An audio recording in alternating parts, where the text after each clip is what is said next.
So, which are low income countries? Those countries whose per capita income is less than or equal to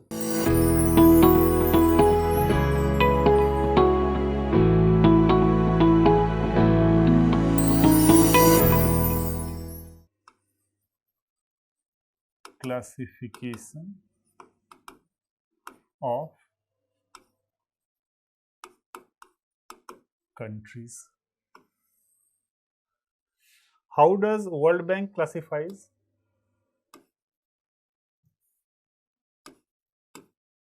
World Bank. See what World Bank does?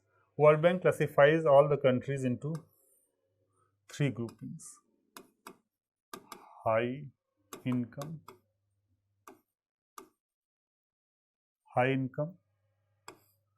middle income, and low income. Middle income is again categorized into two: upper middle and lower middle.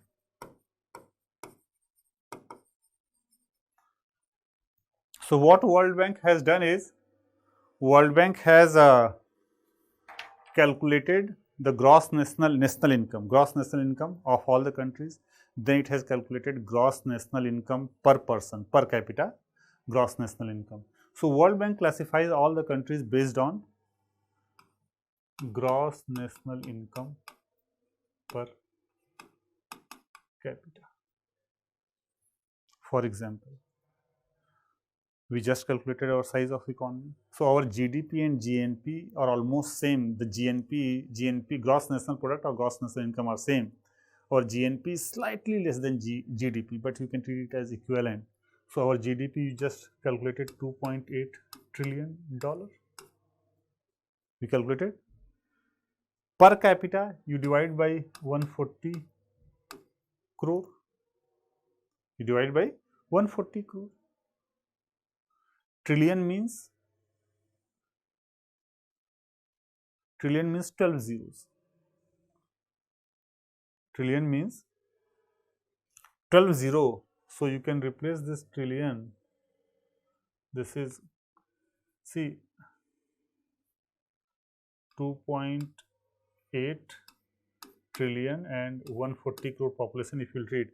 So 2.8 trillion, this is 140 crore. Trillion means 12 zero, crore means 7 zero. So $2.8 into 10 to the power 12 upon 140 into crore means 70. So this becomes 50. So into this got cancelled. So this becomes $28123 upon 14. So India's gross national income per capita is around $2,000 approximately. In this we have calculated $2.8 size of Indian economy, we calculated through nominal exchange rate.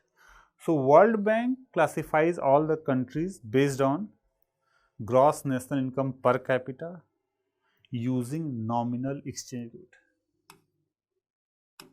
Using nominal exchange rate. Using nominal. So all this classification is going to be using nominal exchange rate. So which are low income countries? Those countries whose per capita income is less than or equal to $1045. All those countries whose income is less than. So all countries GDP and GNP are into their own currencies, then it is converted into dollar using nominal exchange rate, then it is converted into per capita by dividing population, and the way India is here. So those countries whose per capita GNI is less than 1045, they are called low income. Those whose GNI is more than 1046, just one sec, 1046 greater than or equal to 1046, 1046 1045. This is between 1046 and 4095. 4095 and greater than 1046, right? So those countries whose income per capita GNI is less than 4095, less than or equal to and greater than 1046, they are into lower middle. So India, $2000 is here, lower middle, right? Upper middle is $4096 greater than or equal to, it is 12695 and greater than 12696 is high income countries, right? So this World Bank classification, you should remember that it is based on gross national income per capita using nominal exchange rate.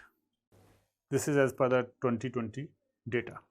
Now if you will talk about IMF classifies into two categories: advanced economies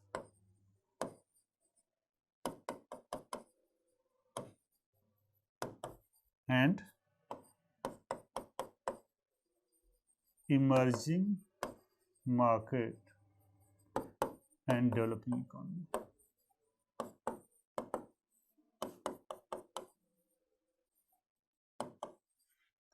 And the classification, IMF classification is based on three parameters.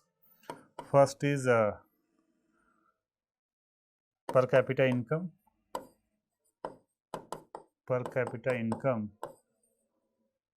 using PPP exchange rate. Second parameter is export diversification, and third is integration with global financial system.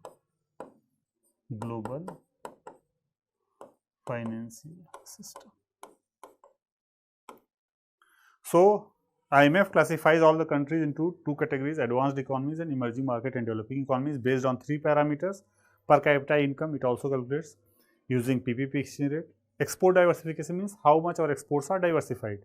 For example, in case of India, India exports manufactured goods, services, different kinds of agricultural goods. So India's exports are quite diversified, so it gets better weightage. For example, Middle East countries, their exports are limited to oil and other similar products.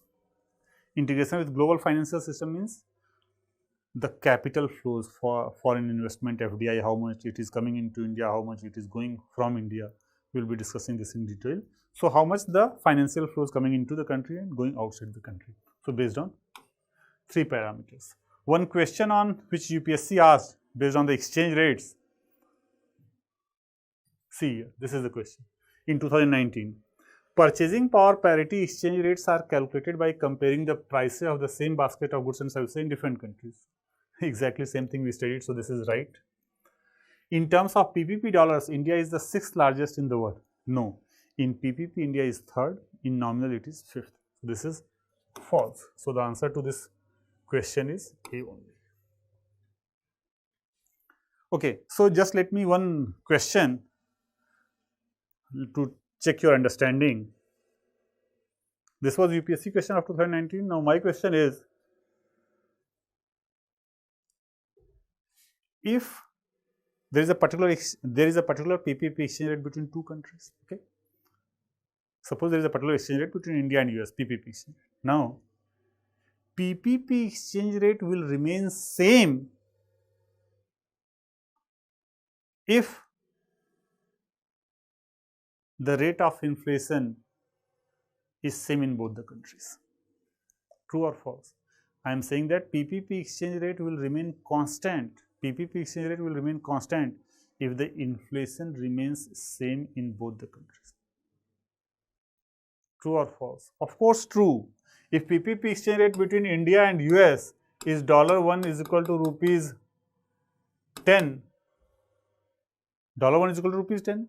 Whatever is the increase in price here, whatever is the increase in price here, if you will compare, they will cancel out if the inflation is. If the inflation here is 5%, here it is 7%, then the PPP exchange rate will change, right. So, that is all about this chapter.